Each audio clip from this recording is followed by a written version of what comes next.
Oh my gosh, this is easily one of the worst games I have ever played in my entire life. It is just such a complete mess from start to finish. I actually paid $60 for this worthless piece of garbage. What's up gamers, DreamcastGuy here, and this is my review for Balan Wonderworld. Now shockingly enough, I need to begin this video with a medical warning because certain people have been having seizures during the course of playing this game. Now I've managed to add out all the blinking lights, all the stuff that's been causing people to freak out, but even still, after having beaten this game, it gave me an absolutely terrible headache. Like seriously, I am just in agony. But let's try and explain this. Let's actually dig into the meat of Balan Wonderworld so I can just explain why this is one of the worst games I've ever seen in my life.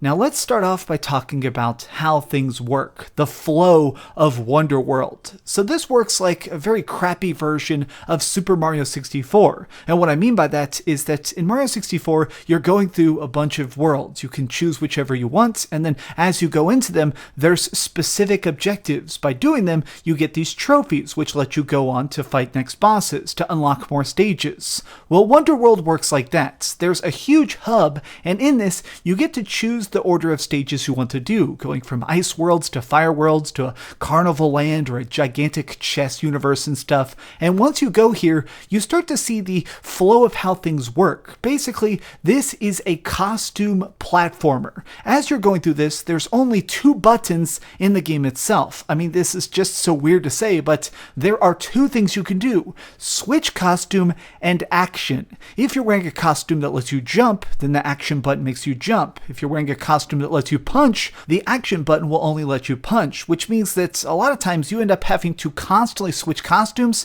to even do basic stuff. Even if there's like a 1-inch curb in front of you, then sorry, you can't actually clear it until you put on a jumping costume. So essentially this functions so that each of these outfits is its own special ability, allowing you to try and solve the level's puzzles. Now these will do things like a gear suit that lets you try and shift elements of the level around, or trying to get a high jump or something like that.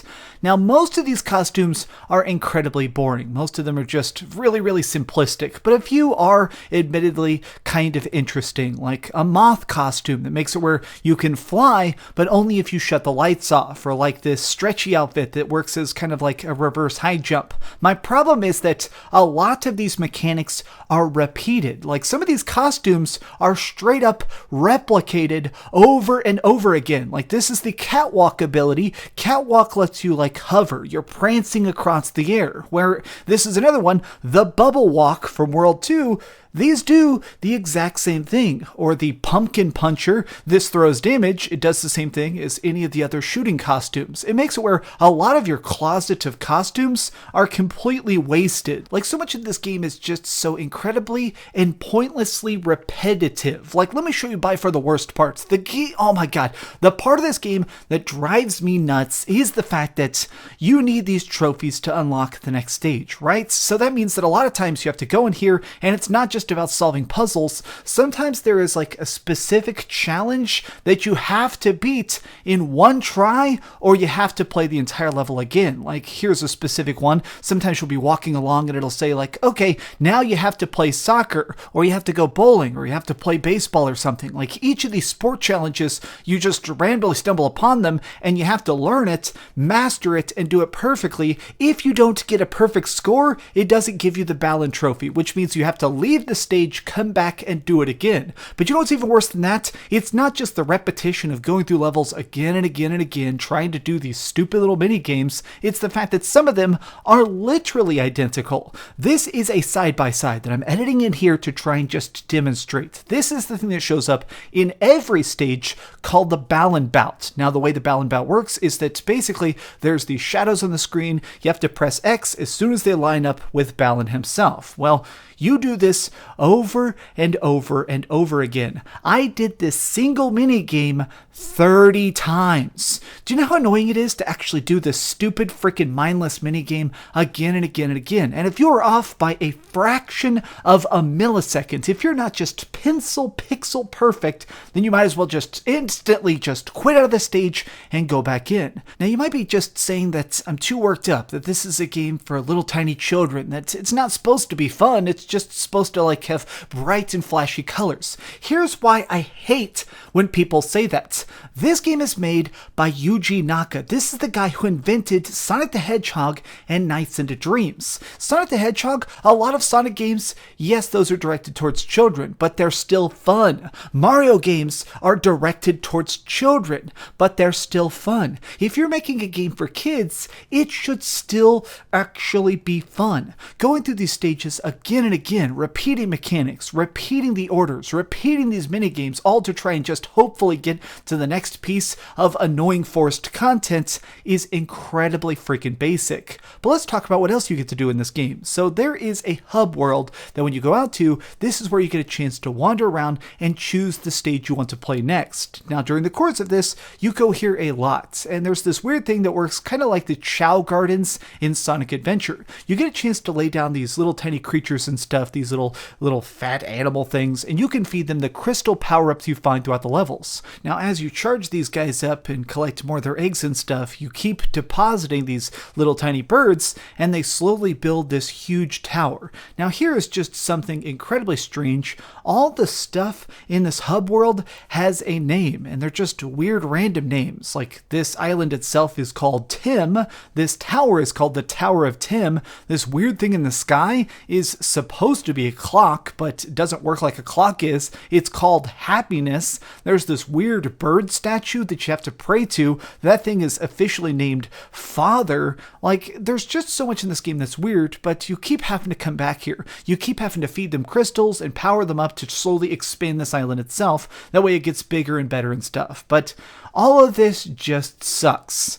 I do want to talk about two parts of this that I just can't completely despise. I do kind of appreciate the character art. The way that the villains look specifically is just kind of cool. It reminds me a lot of like Shadow the Hedgehog or something. Everybody has like a cool classic vibe to them that definitely works. Like I kind of like appreciate that this is sort of a retro game, at least by accident. This also goes for the music. Like the music isn't super amazing or anything, but it is very classic. It is kind of evocative of that 90s era of quirkiness. And you know what? I will say that there is one completely great level in this game, and it kind of blows my mind that there is only this one level in it, but it's the ice level. This world is pretty dang fun. All the activities feel great. The ability to skate around on ice, grabbing power-ups and turning yourself into a giant frost giant and stuff. It really makes me wish that the rest of the game was this quality, because this part right here, even though it's really, really tiny, it's tightly designed.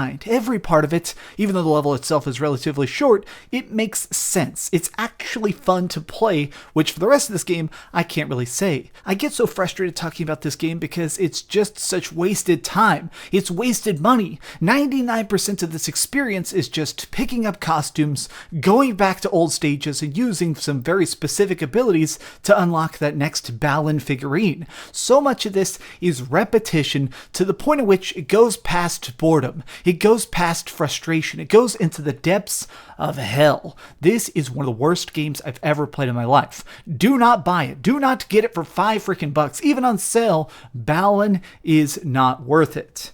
Okay, so we've heard a lot of bad and one tiny good, but let's go over the ratings board and put a big number on it.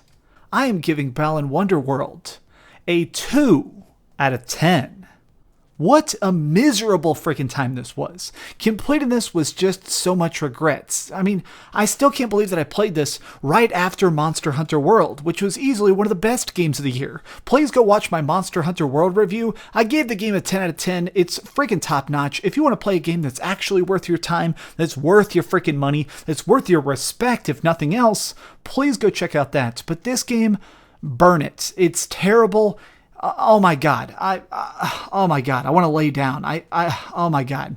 Thanks so much for watching, gamers. If you enjoyed this video, please give it a thumbs up, share with your friends, and subscribe if you haven't already. But do me the biggest favor of all and keep dreaming. Funny enough, in the middle of recording the audio for this video itself, the garbage truck went past and I almost just wanted to be like, wait, you forgot Balan! But I didn't. So, oh my gosh. Thanks so much for watching that video. If you want to see something else, you can always click this link to see what I put up last, or, subscribe and see what's coming up next. Also, I promise that whatever I do, it'll try not to suck.